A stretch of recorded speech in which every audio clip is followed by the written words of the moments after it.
Germany में Z निशान के साथ प्रदर्शन करने वालों पर मुकदमा चलाया जाएगा। दोषी पाए जाने पर जुर्माने के साथ 3 साल तक की सजा हो सकती है। ऐसा इसलिए क्योंकि जेड निशान यूक्रेन पर रूस के हमले का समर्थन करता है और जर्मनी इस युद्ध में रूस के खिलाफ यूक्रेन के साथ खड़ा है। इसी वजह से उसने रूस का समर्थन करने वाले जेड निशान के साथ प्रदर्शन करने वालों पर कार्रवाई का मन बना लिया। यह जेड निशान तब चर्चा में आया जब 24 फरवरी को रूस ने यूक्रेन पर धावा बोल दिया। उस दौरान यूक्रेन में दाखिल हुए रूसी टैंकों, ट्रकों और बख्तरबंद गाड़ियों पर जेड अक्षर का कोड लिखा नजर आया, लेकिन कुछ न कुछ बदलाव के साथ। जैसे कहीं पर जेड को सीधा लिखा गया तो कहीं इसे बॉक्स में लिखा गया।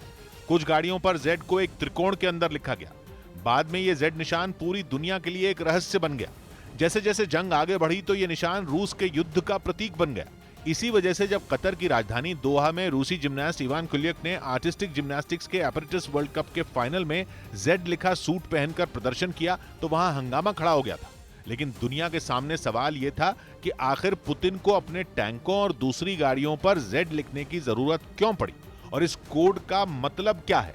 बाद में रूस के हथियारों पर लिखे जेड कोड पर पूरी दुनिया में बहस छिड़ गई। कोड के रहस्य पर कई तरह की थ्योरियां भी सामने आई, जिनमें पहली थ्योरी यह कि युद्ध के दौरान इस कोड का मतलब इस्तेमाल इसलिए किया गया ताकि रूसी सेना गलती से अपनी गाड़ियों और टैंकों को निशाना न बना दे। ऐसा इसलिए क्योंकि रूस और यूक्रेन के टैंक ही नहीं बल्कि जवान भी एक जैसे दिखते हैं। लेकिन एक दूसरी थ्योरी के मुताबिक इस तरह के निशान का इस्तेमाल रोजगवर्दिया ट्रूप्स के लिए किया जाता है, जिसका मतलब रशियन नेशनल गार्ड से। ये सेना के जवानों से अलग होते हैं और अपनी हर कार्रवाई की जानकारी सीधे राष्ट्रपति पुतिन को देते हैं। इसी तरह एक और थ्योरी में जेड कोड को यूक्रेन के राष्ट्रपति जेलेंस्की से जोड़ दिया गया, क्योंकि अंग्रेजी में जेलेंस्की की स्पेलिंग जेड से ही शुरू होती है।